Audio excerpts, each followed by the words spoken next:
Good evening. Yes. Start talking about testing and coding and compiling and I don't know what, the food, the weather, because it's time for the Nerd Awards. Woo! Okay. We know this is a room full of nerds, but there was only a few of you who were brave enough to send in their applications and their home projects and whatever to show that they were like the pinnacle of nerdness. And I have a jury here with me. Can you please stand up? Here is the jury for tonight. Virginia, Vadim, and Linda. And they will help me to determine who is the top nerd of them all. And I guess we all want to know. Now you have to know that Vadim here, the middle one, he is the winner of last year's Nerd Award. So that's a special badge. Woo! In fact, his presentation was so nerdy that I still find it hard to explain to anyone what exactly it was that he did. And I'm quite a nerd myself, but that wins you prizes in this contest. To start off, the Nerd Award, everyone involved in the Nerd Award is getting these yellow glasses. So, yes, jury, you have to wear them too. Here you go. A badge of honor. Dank u wel, yes. And the Nerd Award is a badge of honor. It is not only a joke. I mean, as the winner of the Nerd Award, you get a free ticket to next year's DevDays. Yay! Woo! That's of course not the most important thing that's standing here in front of me. That's the real Nerd Award. I guess you have that next to your bed still, right, from last year? We moved, my wife did the packing, and I can't find it. Okay. Yeah. So tonight we'll be having 3 nerds here. We actually had more contestants, but we did a pre-selection and these were already the 3 top nerds. And to not further influence the jury, I will call them up one by one to do their presentation, right? And we will be doing that in alphabetical order. First name, of course, we're not using family names at DevDays. On first name, obviously, which makes it nicely ambiguous. So if I mention your name, you're like, no, I did not do it, then it's not you, right? Because, for example, I know there are multiple Maximilians here, and there's only one who will show up. But that's not the one we're going to start with, because his name starts with an A. It's Andy. Where are you, Andy?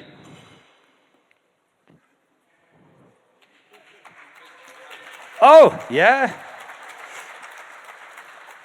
Oh, yeah, come on, all official. Oh, here you go. I hope these are your slides, at least. That's. It starts with if. Is that right? Yes, that's me. All right, if. The floor is yours. Thank you. I'm not sure this is a good idea, but we'll do it anyway. This started off with a simple request, which was, if only I could turn off the lights from the bed. At this point, being a computer scientist, I decided we needed to immediately change every light in the house. Sorry, Andy, I forgot something. The most important thing. Oh, wear the glasses. Yeah, no way that you're going to do this without this. Just make me see better. Does it work? It's all become Is clear better? now. Is that better? Yes, it's all okay, clear. Let's go. So, that's what we started off with, and that was where I managed to discover, and many of you probably don't know about it, it's a wonderful new firmware for lights called Tasmotor. Tasmotor's a beauty. It's something you can, with a soldering iron, some solder and a lot of time, go and change all of your lights across to now supported wonderful new firmware, which was the starting point of my journey. So now all the lights in the house, completely Wi-Fi controlled, wonderful start. This is where it obviously got more interesting. For those of you unfamiliar, this is called a light switch.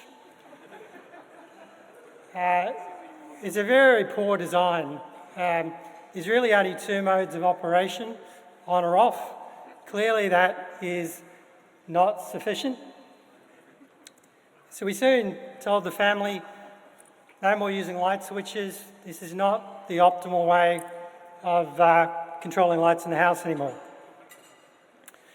I presented them three, I think, viable options, each of which was prototyped. The first option comes with a combination of, 10 different options. Of course, there's no point just replicating a light switch, so all 10 options have to be in play. There was a struggle with the long and short releases, but I thought they'd get used to it.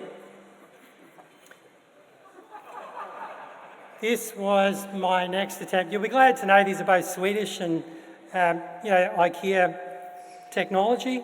Works very well. I quite like this one. The only problem is you can actually rotate it, so that screws up your entire way of looking at the universe. But there was better to come. Clearly we need to think outside the box, so to speak. This was our new box. This didn't follow the metaphor of light switches much anymore.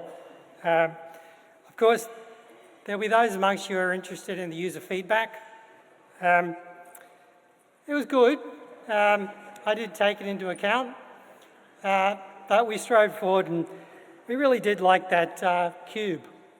It's, I think, actually has exercise qualities associated with it as well. So let's go and do that. So we started out down that track. But then, of course, there was the opportunity to buy cheap devices. So we added in some temperature measures, monitors, sensors, occupancy sensors, a bit of a weather station there. Found a wonderful piece of software called Zigbee, the MQTT. So Zigbee is the low power networking for the home. You put a battery in one of these devices, it lasts for 12 months. Beautiful. We then thought, oh look, the weather station can also do soil monitoring. So we got a few of those as well. And then I saw the light. The light was microcontrollers. So microcontrollers, ESP8266s, so they can talk Wi-Fi, cost $5 each. Beautiful. So now we can use them to control solenoids.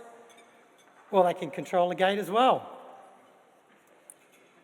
They also hook up to reed switches, so now you can do entry detection.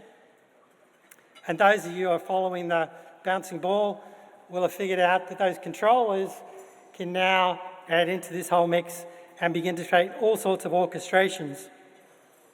But by this stage, I was also obviously taken with the microcontrollers and added in some temperature probes around the house. Why not? Also got a bit of surveillance going. So now we got complete surveillance across the property to take photos of the neighbours. We've also got a solar system. I wasn't quite sure that the inverter was telling me the truth, so I put in a pulse meter into the fuse box and found, again, a wonderful Swedish product called a fluxometer to measure it. But then I had to figure out how to orchestrate it all together.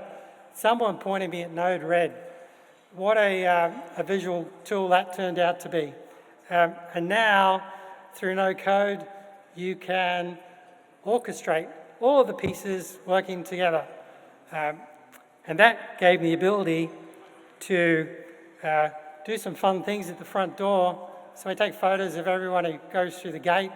I try to make sure that I turn lights on when people are in motion detection, and various other bits and pieces. And of course, we come back to those wonderful switches and all of those possibilities. They all do random, well, different things, depending how sophisticated you want to get in the buttons you happen to push. There's another one out there, and maybe some have heard of it, called Home Assistant. Home Assistant is another wonderful piece of software, and it lets all of these pieces be controlled together or actually exposed together. So these are all of the lights in the house that are at various stages of being on or off. Again, I have met the brief, which was, can I turn the lights on or off? I thought. Also tracks all of the energy consumption and production in the house, including what the pool's using and the pool pump and how efficient the pool pump becomes. It takes feeds of all of the various sensors, cameras, you name it, and lets you see the world in action. But what does it mean? Well, this is a time for Grafana and getting some graphs into action. So if you have an interest, you can look at the relative temperature of the ceiling versus the kitchen versus the forecast. I must admit, I'm probably one of the few in the household that probably look at this on a regular basis. And then I thought, well, I'm really interested in my mother's property in New Zealand, so I thought I'll actually put a weather station in there and get it to feed into my system so I can watch what's happening at her house. So I can also watch the wind, the temperature, whatever at her place as well. Well, that works. Practical value, well, you certainly can tell when the pool is too cold to swim in. I think it's worthwhile for the household to aim to try to keep consumption below generation. It seems fairly reasonable. But then we always come back to the question, how in the world do I turn the light on? And you know the answer that they all come back to, well, that's all I want. Which wasn't really what I wanted to hear, but that's the round trip we made in developing the outcome that we produced. Thank you.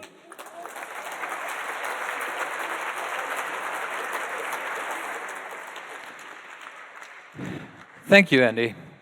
There's a little bit of time left to influence the jury, I guess. Maybe they'll have some questions. One question I have is, was this all yak shaving? I mean, you started with a light, right? Yeah. And then you got on these beautiful websites and you saw all these other gadgets. Was that more or less how it went, or there was a plan behind all this? No plan. No plan at all. Follow your nose. Well, that looks interesting. I'm sure I can include that. And, you know, I did make them all work in the end. They may not have any practical purpose, but, you know, it's all about the data. Because one day that data is going to be useful. One day. So what was the worst screw-up you've had with this?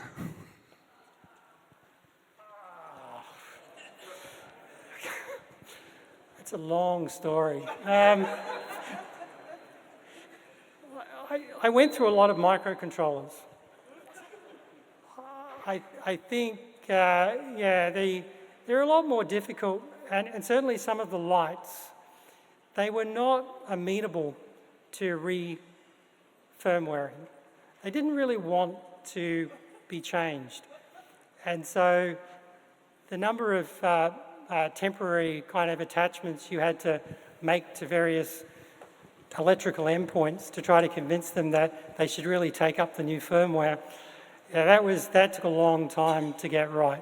There were a few that certainly didn't succeed and went straight to the bin, but the rest of them, you know, and I mean, I thought it was quite reasonable to turn most of the lights in the house into coloured lights, because, I mean, the kids liked it. And in fact, there is very definitely an age barrier, I think, to taking up the technology advantages.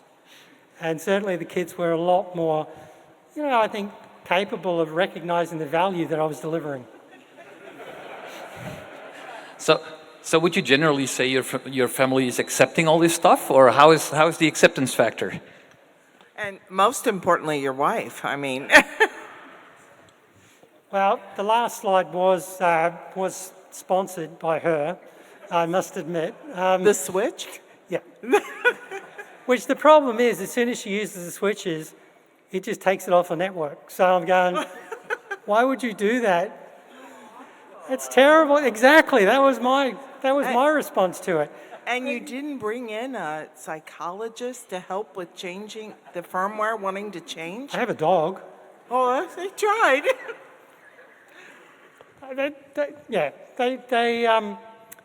They mostly work pretty well. The biggest issue, I think, is every now and again in summer when there's a storm and the power goes out and everything gets reset. Not everything gets reset in the appropriate order. So, and typically when I travel overseas, within 12 hours of getting on the plane, suddenly the power goes out. And at that point, nothing works for the next 10 days. And that is not looked upon kindly, unfortunately. Well, excellent. Thank you, Andy. That's what I want to hear.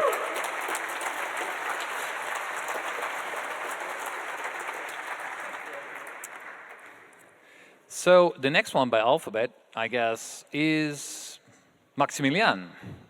M, where are you?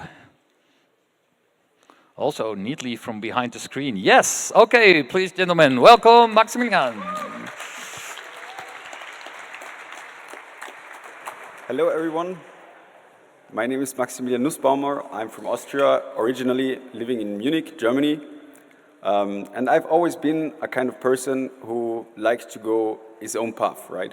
It's like when you go skiing, there's the skiing slope, which was always pretty boring to me, so I like to go the off-road, which has its risks, right? But eventually you will come down the mountain. It will be more fun or less, but it will be definitely another experience than just going down the regular slope. So my studies were exactly what I just described. I walked my own path, and there was some subject which I did not like too much. Yeah, it was a mathematics subject during my studies. And I pushed it so far because of COVID. I could push it and push it and push it until I really had to do it. And then apparently I failed it, right? Because I never visited the lecture. And then my logic was I have to find a private teacher. But in order to find a private teacher, I did not just go on some, visit some agency or visit some platform. Instead, I made my own platform for that. Right? It's called My Teacher.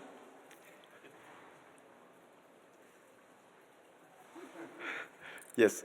So it was a full stack project that lasted some months, and eventually I found a private teacher then who taught me the math subject, and I passed the exam. But also there is now a platform which is very useful for me, but for others not yet. Because I'm a product developer, yes, and not a salesperson. So I focused on developing this product for my personal use, and then I just released it to both Google Play Store and App Store without having much more than the teachers I found, right, with which I casted in order to find a good teacher for myself. But I hope one day others will also benefit from my application, also pass their math exams they don't want to learn for and study for, because my theory is that with a private teacher you can be 20 times faster in studying something. Yes, and that was my presentation already because I don't have slides for you. I'm sorry. You didn't even get glasses, man. I'm sorry. I have to start again. I'm sorry. No. Does anyone have questions from you? Of course. So you wanted to find a teacher, right? Yes. And did you look online for a teacher? I did. I casted them then for my app, yes. What is the moment that you think, okay, it's easier to write an app than just, human contact, search a telephone book or a Google or whatever? What happened? You know, I was studying information systems, so I was also applying my other subjects, which I thought were actually useful, instead of some math subjects, to my opinion. Of course, math is also very useful. Very useful. But yeah, I casted that, or I found teachers online and I brought them into the app, and I thought that was the way to go, right? I could have just started studying with them or like one of them, but it was for me a process, and finally I found one who actually needed tutoring himself in coding, right? And that was a win-win situation because I could then, yeah, save money on that teacher, teach him coding, show him my app also, and I could study maths from it. Okay, but so one moment. So you had trouble finding teacher, right? And so that's why you wrote the app? More or less, yeah? Yes, I mean, I was not happy with the selection that was there. You know, there are agencies and there are like platforms, but I wanted to like be in contact with them at first and try it out, you know. But yeah, of course I could have done that with maybe other platforms, but in the end I've just visited some, you know, like other students basically that are studying maths, yeah. Yeah. And ask them to be part of my app and eventually become my teacher. Ah, see, that was my question. It was like, okay, so you find it hard to find a teacher, so you write an app to find a teacher, and then what you do? You sit at home with the app in the App Store and wait until the teachers come to your app? No, I was actively seeking Oh, teachers. you was actually yes. seeking, right. But yeah. I could have, you know, the original issue was passing that math exam, which had nothing, of course, nothing to do with coding an entire teaching Right. platform. But yeah. Now, I have a question. It's really interesting. So, you know, I was just wondering, at the point in time when these teachers you recruited for your app, when you said to them you wanted to actually hire them, like, how did you navigate that awkwardness? That's an interesting question. So at some point I was doing both at the same time and got declined because it was somehow weird, yes. But then I found out I should just try it the other way around. So I should just first ask for tutoring services if they can probably help me.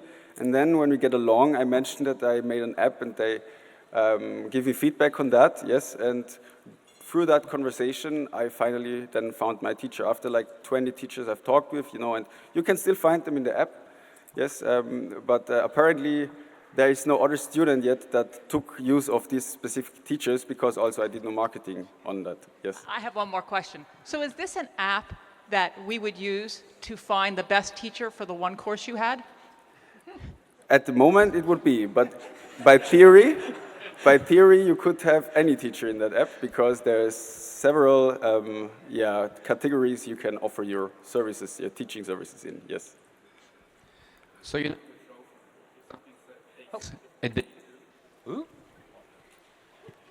You know the trope, if something takes a day to do and the programmer says, wait, I can automate this. Yes. And a month later, it's not done. How many hours did it take you to do this?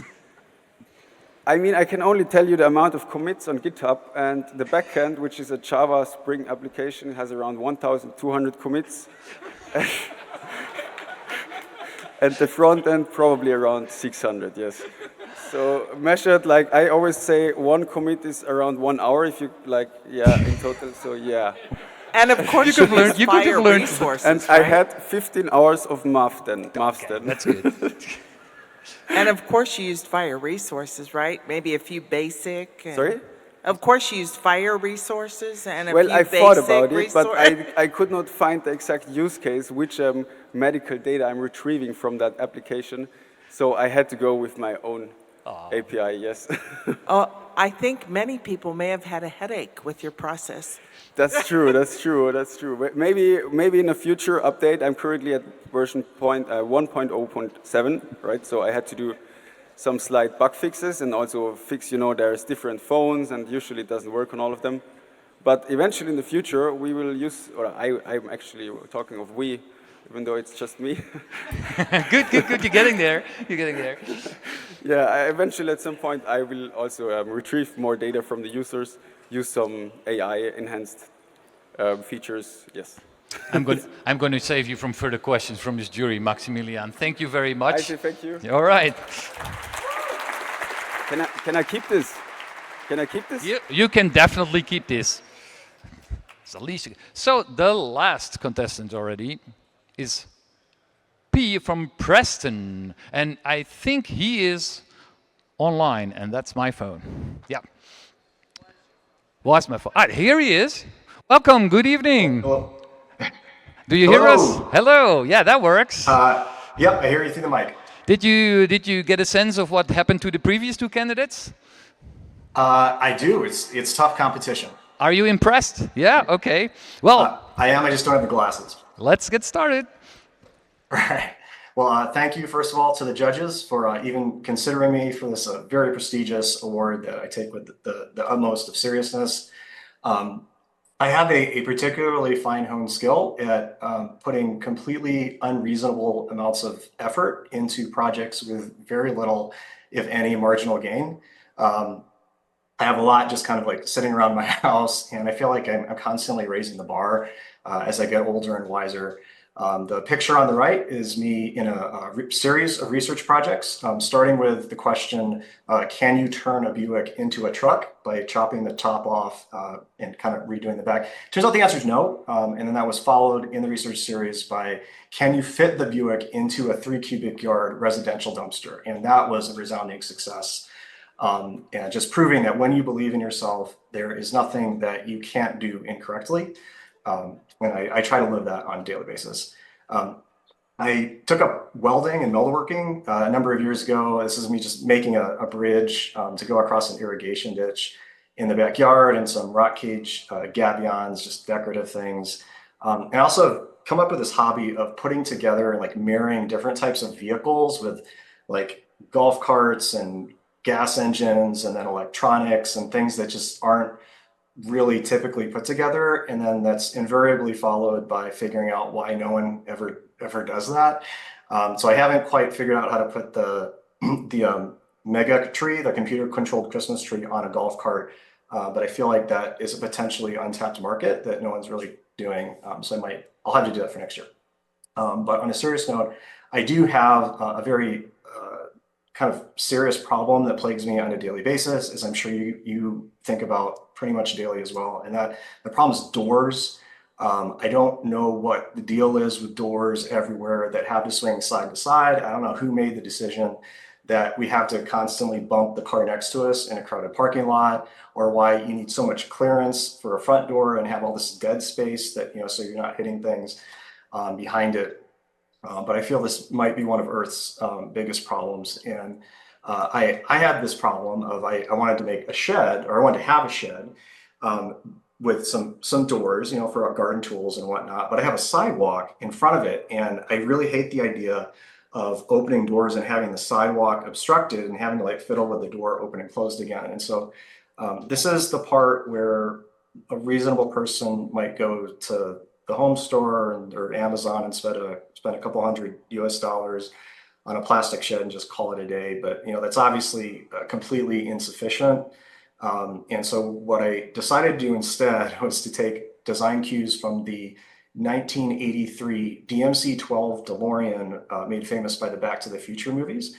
And similar to the DeLorean, design a 100% American-made steel of about 320 cubic feet and a vertically swinging door that, like the DeLorean, would suspend itself in the air and not obstruct the walkway in front of it. So being a computer scientist and engineer, I went to the highest tech method of drafting the plans for this as possible, which was consisted of a single double-sided sheet of paper, which I elected to use a pen, which ensures that you cannot go back and change things.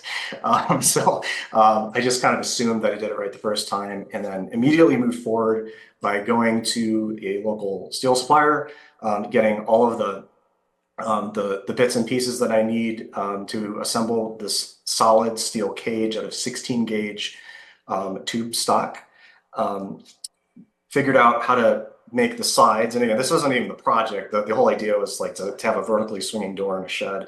But then ended up having to design these like steel panel structures from a local fabricator that I then took and made a angled top so that it would drain the water out, which I didn't even think about when I started designing it. And the piece de resistance, when finally coming 9 months later, towards the end of the project, finally to figure out how to incorrectly calculate hydraulic load I've figured out maybe like 4 or 5 different ways of doing that wrong. So if you want to know how to do that wrong, I can tell you that. And finally came to the bit where you can open the door vertically using just like one finger to lift it up. It suspends itself in the air.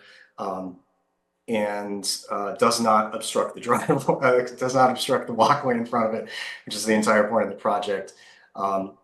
Along the way, I discovered one of the benefits of having vertically swinging gull-wing doors is that they provide shade underneath it. So in addition to being providing clear workspace in front, you can have all of these vertical doors to provide you plenty of cool area, which in Phoenix, Arizona is very important. So I ended up adding an additional layer of canopy with all the additional steel on top of it, and to now have a great place where I can store my tools, back my truck up into it, load things on and off. And that is how I spent about $3,000 in over a year of my life to not partially obstruct the walkway in front of my office. Thank you.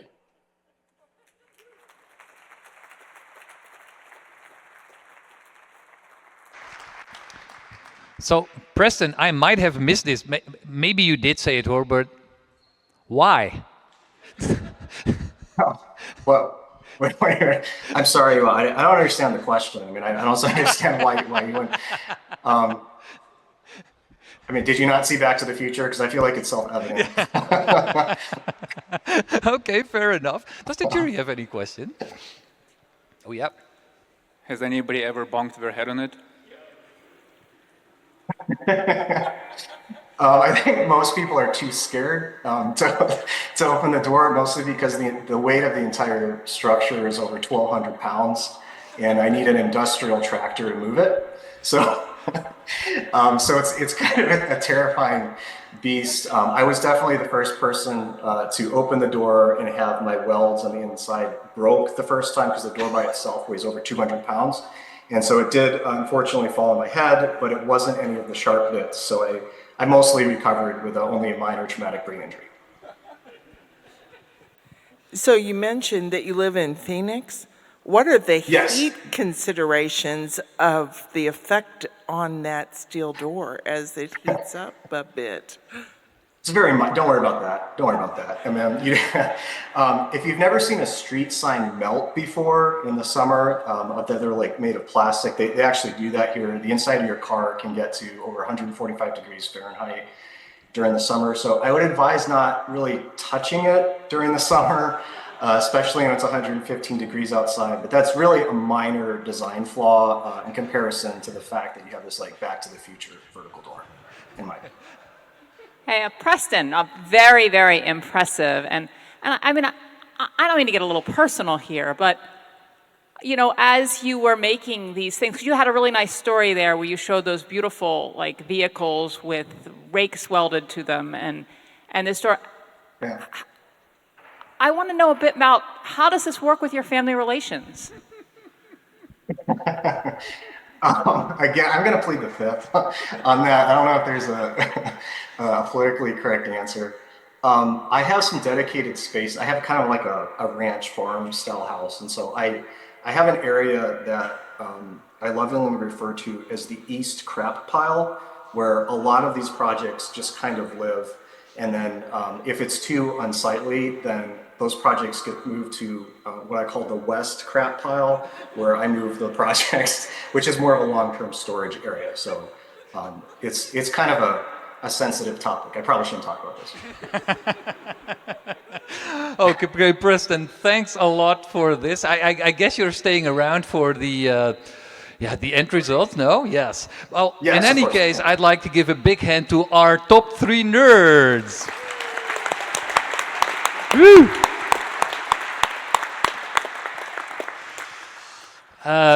By the way, Preston, yours is here. You'll probably see it. We'll send it to you, I guess.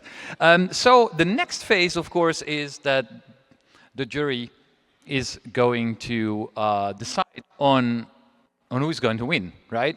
But I figured I didn't talk about this with the jury, but because we're so many here, I figured I give all of you one chance to at least influence the jury, right? So I'm going to mention the names of these candidates and then just make some noise, right? Depending on how. Okay, so the first one. I will. You know, I get it. There are a few people just like me who are getting a little bit older and you need, you know, some refreshment. And I will do that. I'm glad you asked. So, the first one was Andy. And Andy started out with a light switch and ended up with a light switch, right? So that's, so I was going to say, you know, let me hear it for Andy.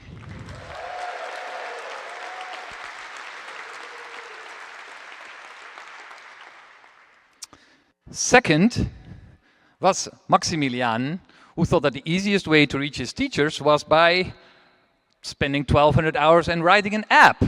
Let's hear it for Maximilian.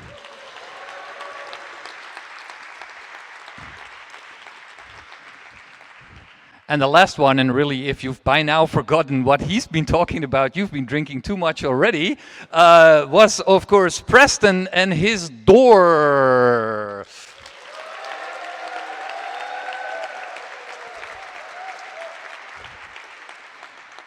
Of course, this is in no way going to influence the judges who will make their judgments all by themselves. But dear judges, will you, I kind of gather together and I give you, we'll give you a few minutes to decide.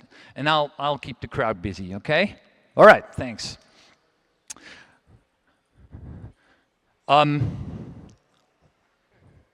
will make some noise. You don't want to hear what they're discussing, right? So what they are doing currently is judging these candidates by 5 criteria.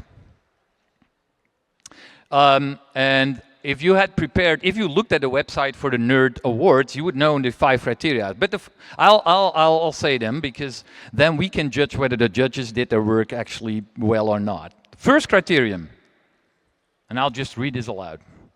A blatant imbalance between the time needed to implement the nerd thing and the actual utility. So that's 1 point to score on. And some of the candidates clearly qualified in this one. The second criterion, added value of your solution over the obvious solution, where 0 or negative is excellent. So you'll score for stuff that, the obvious solution is boring. You get points for doing something that doesn't provide extra value. Point 3. Well, this might have been the one that I made you applaud for. Expected admiration from the other nerds. Woo! And that's all you. So that had you. Yeah, that was your point. 4. This is an important one. And I certainly got that one from Vadim's. Suppressed laughter from friends and family. Bonus points for eye rolling. I mean, trying to explain what you're doing and your family is like, I have no clue what he's doing, but that's okay. And the last one, the problem you're solving is real, but the solution is overkill to the extreme. So those are the 5 criteria they are judging the candidates on right now. And in the meantime, I'm going to have a little drink. I think the bar is still open, by the way. So, isn't it? Yeah.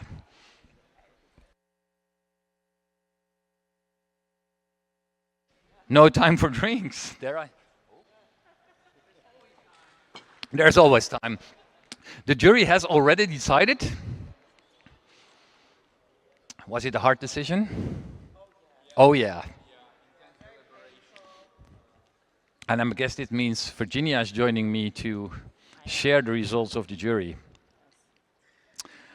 As the old person. All right. I think in true television show fashion, we'll start with number 3 and then move slowly up, or? Oh, no, we just picked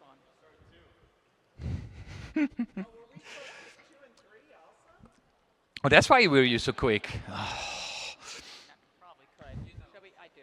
Okay, see, that's quick. Yep, at the spot, ad hoc. Okay, so. Oh, I don't know the mic. It's okay. I don't have to. Virginia, we have to delay this a little bit. Who of these was number 3. Oh, You know, because I know you guys are really all nerds, and these people, really, first you have to show up. You know, that's the first thing. You have to actually show up. They were brave enough to show up, right? Yeah. Because as I always say, there's winners and there's losers, and there are those that are brave enough to show up, right? And they were brave enough, okay? And the other thing is, unfortunately, while there are so many amazing nerds in this world, there is not room on this stage. So we were only able to pick one, but actually we get to pick 3 because we were going to say, because they were all unbelievably nerds. So our coming in 3rd place is a contestant number 2 who wrote that beautiful application, who I forget the name. Maximilian Max, yes, Max. And when reading that, I was like, I gotta find this Max. I gotta find him. I'm gonna read badges all day long, and everyone was named Max. So, and then coming in as number 2, 2nd place is our contestant number 3. Yes. Yes. so that's Preston, right? Yes, that's Preston, and we're very impressed, Preston. Yeah, I was actually married to a guy that welded things to everything, so I do get that. And then, wonderful man. And then our winner is Andy. Congratulations. Andy, where are you? No, you're not getting away with that so easily. Come on, where are you? Where are you? Where are you? Where are you? Yeah, he's coming there.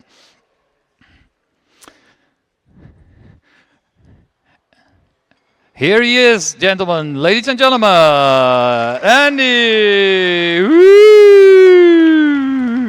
So, Virginia, you're already sitting down, but I think I'd like to know why you chose Andy. How did he score on these 5 criteria? Can you tell me a little bit about that? High. He scored high, Ewout. That's how it worked. On every category. Was there an imbalance between the time needed to implement the nerd thing and the actual utility? How much time? I think I'd count it in days or weeks. Maybe years.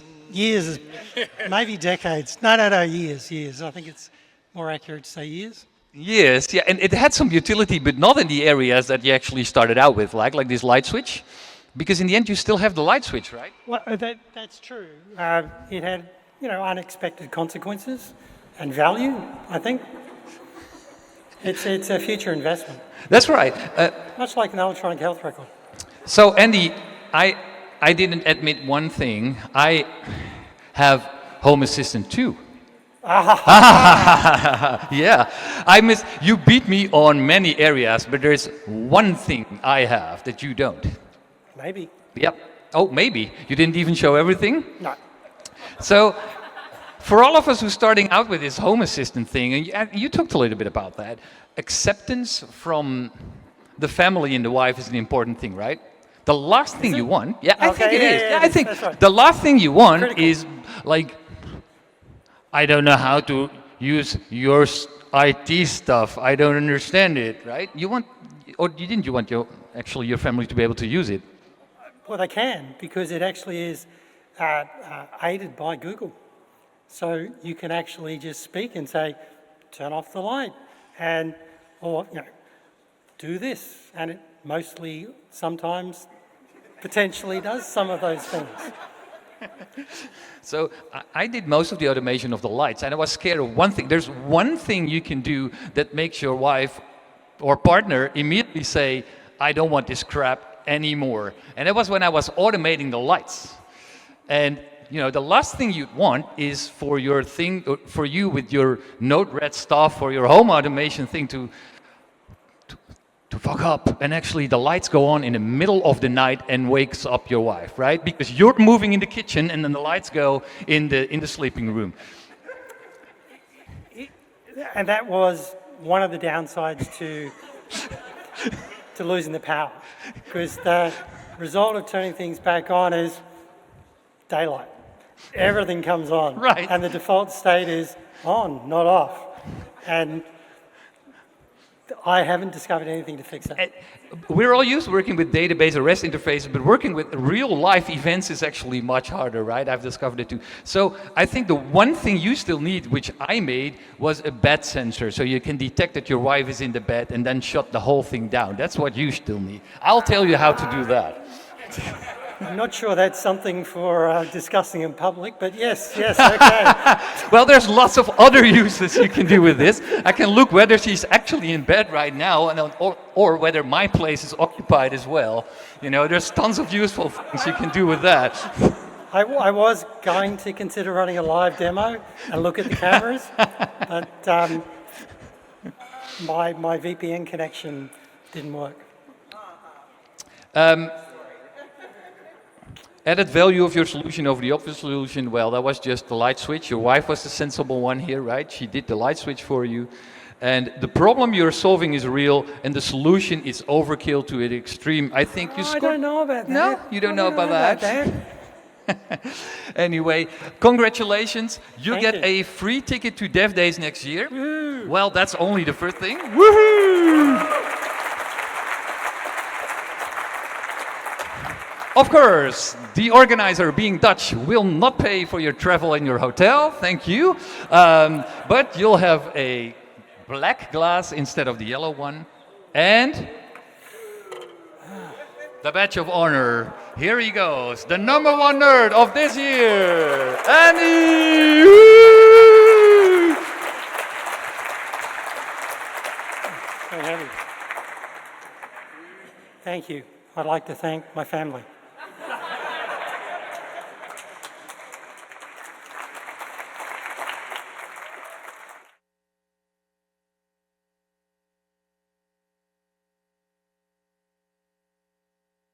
Thank you, jury. Yes, I hope to see you next year again in Amsterdam.